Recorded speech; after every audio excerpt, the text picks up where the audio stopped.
As Zelensky reveals the epicenter of the fighting, the Ukrainian government issues a warning that Putin will increase his assault on Avdiivka. As air bombardments intensified over a strategic city in the east, Ukraine's wartime president Volodymyr Zelensky revealed the areas where Ukrainian forces are having a challenging time repelling Russian troops. According to Ukraine's military spokesperson Alexander Stupin, Ukrainian forces have repelled a total of 8 attacks on the battered, strategic city of Avdiivka by Vladimir Putin's troops in the past 24 hours. Mr. Putin was rumored to be planning a third attempt to take the city, which is home to a sizable coking plant. The fighting hasn't stopped yet. Mr. Stupin reported an increase in airstrikes by guided bombs from Su-35 aircraft by the occupiers over the past 2 days. The enemy is also increasing the number of infantry they have on the field. However, 2 tanks and 14 other vehicles were burned out when they attempted to deploy armored vehicles the day before yesterday, he said.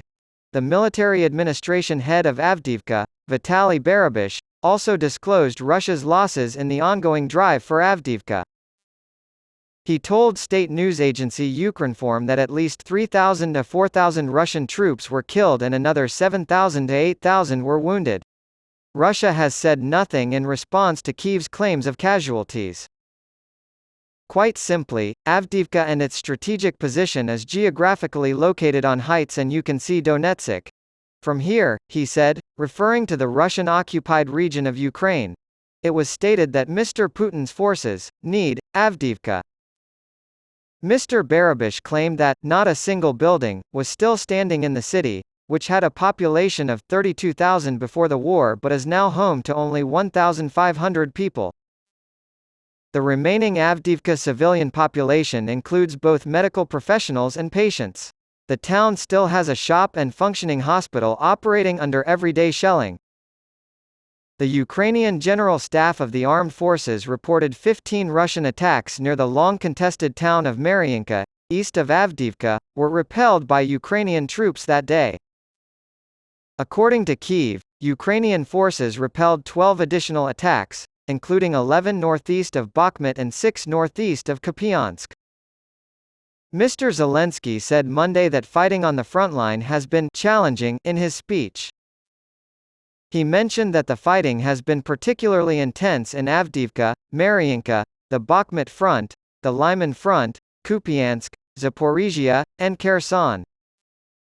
The fact that Ukraine knows and will know the enemy's plans and how to respond, properly and powerfully, is something he is grateful for, he said. Both on the ground and in the Black Sea, he said, alluding to where Russia has stationed a large portion of its naval fleet. Ukrainian military chief General Valery Zaluzhny confirmed this, saying that fighting is still most intense on the fronts of Avdiivka, Kupiansk, and Mariinka. The situation is complicated, but remains under control, he said. On Monday, the top commander spoke with General Charles Brown, chairman of the U.S. Joint Chiefs of Staff. Ukraine's winter preparations and the military's immediate requirements, including ammunition, air defense, and drones, were among the topics he covered. Mr. Zaluzhny predicted an attritional phase for the war in an interview earlier this month, but Mr. Zelensky has since dispelled those rumors. After months of fighting, Moscow's troops captured Bakhmut in May, and Russian reports claimed that Moscow's forces had repelled 5 Ukrainian advances on villages outside of Bakhmut.